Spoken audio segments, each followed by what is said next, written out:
नेहा बहू, जरा मेरे कमरे में तो आना। समर ने अपनी बहू नेहा को आवाज लगाते हुए कहा। नेहा उस समय अपने गहनों का डिब्बा अलमारी में रख रही थी। जैसे ही आवाज सुनी, वह जल्दी से भागते हुए समर के कमरे में पहुंच गई। वहां समर की माँ राधा जी अपने बिस्तर पर ढेर सारी साड़ियां फैलाकर बैठी थी। बहू, शाम को सोसाइटी में शादी में जाना है ना? क्या पहनूं? कुछ समझ नहीं आ रहा है। तो नेहा ने मुस्कुराते हुए, मम्मी, मैं तैयार होने में मदद कर देती हूँ। कौन सी साड़ी पहननी है?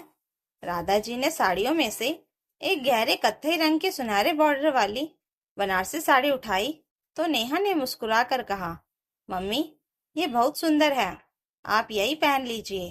फिर नेहा ने राधा जी को वह साड़ी पहनने में मदद की और उन्हें सलीके से तैयार किया। ज्वेलरी पहनाई और उनकी आंखों में हल्का काजल भी लगाया। जब वह पूरी तरह तैयार होकर आई तो नेहा ने तारीफ करते हुए कहा, मेरी सासू माँ तो आज एकदम रानी लग रही हैं। अपनी बहू की बात सुनकर राधा जी का चेहरा खुशी से खिल गया और बोली, तुमने आज मुझे बहुत अच्छे से तैयार कर दिया। नेहा फिर जब दोनों सास बहू शादी में पहुंची तो सबकी नजरें उन पर टिकी थीं। लोग कह रहे थे, सास बहू की जोड़ी हो तो ऐसी। बहू सास का कितना ख्याल रखती है और सास भी बहू पर कितना स्नेह लुटाती है। नेहा को इस घर में आए हुए अभी मात्र 6 महीने ही हुए थे, लेकिन उसने घर के सभी कामों का लोगों का दिल जीत लिया था। उसका व्यवहार इतना प्यारा था कि वह जिसे भी मिलती उसका मन मोह लेती। उस समय तक सब कुछ बहुत अच्छा चलता रहा, लेकिन धीरे धीरे नेहा को बुखार आने लगा। वह दवा लेती तो कुछ दिन ठीक रहती, फिर दोबारा बुखार आ जाता। वह कमजोर होने लगी, वजन भी घटने लगा और अब तो उसे खांसी भी रहने लगी। जब उसकी तबीयत बिगड़ती तो राधा जी को तो कभी कभी ताने भी मार देती कि पता नहीं कैसी बहू मिली है, हमेशा बीमार रहती है।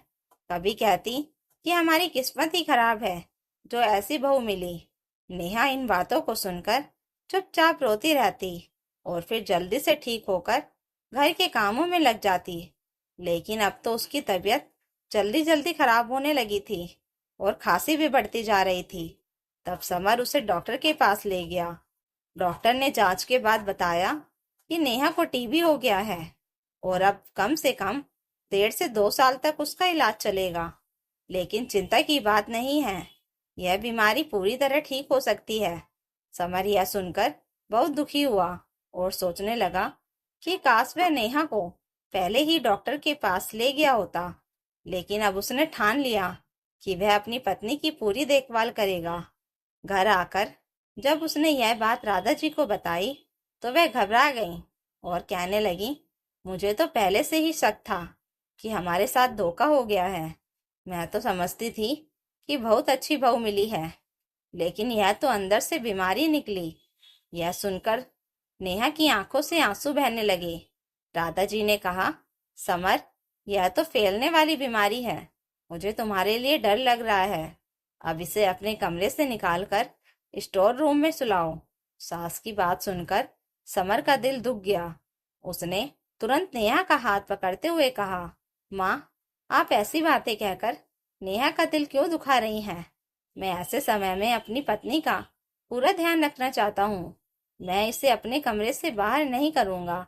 जब तक नेहा घर के सारे काम करती थी तब तक आप उसकी तारीफ करती नहीं थकती थी, लेकिन आज जब वह बीमार है तो आप इसे पशुओं की तरह बाहर करने की बात कर रही हैं।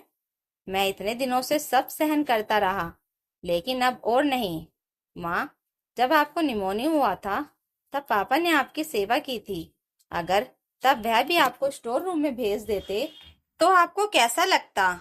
और अगर कल को आपको कुछ हो गया और हम आपको स्टोर रूम में सुलाने लगे तो चलेगा क्या? बेटे की बातें सुनकर राधा जी अवाक रह गईं। नेहा की आंखों से आंसू बह रहे थे। वह पति की ओर भावुक नजरों से देख रही थी। समर ने आगे कहा, माँ, ऐसे समय में हमें नेहा का ध्यान रखना चाहिए। उसे साफ सुथरे वातावरण की जरूरत है। हमें घर में स्वस्थ और सकारात्मक माहौल बनाना चाहिए ताकि वह जल्द से जल्द ठीक हो सके। अगर हम इसे स्टोर रूम जैसी जगह पर भेज देंगे तो एक तो उसकी तबीयत और बिगड़ जाएगी और दूसरा उसका मन टूट जाएगा। अगर घर के हर सदस्य को बीमार पड़ने पर स्टोर रूम में भेजा जाने लगे तो यह कौन सा व्यवहार है? बीमारी तो किसी को भी हो सकती है। कल को आपको भी हो गई तो क्या हम भी आपको स्टोर रूम में भेज देंगे या घर से निकाल देंगे?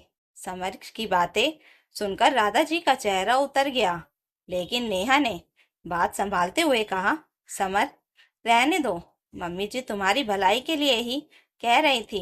उन्हें डर है कि तुम्हें भी मुझसे बीमारी ना लग जाए, इसलिए उन्होंने ऐसा कहा है।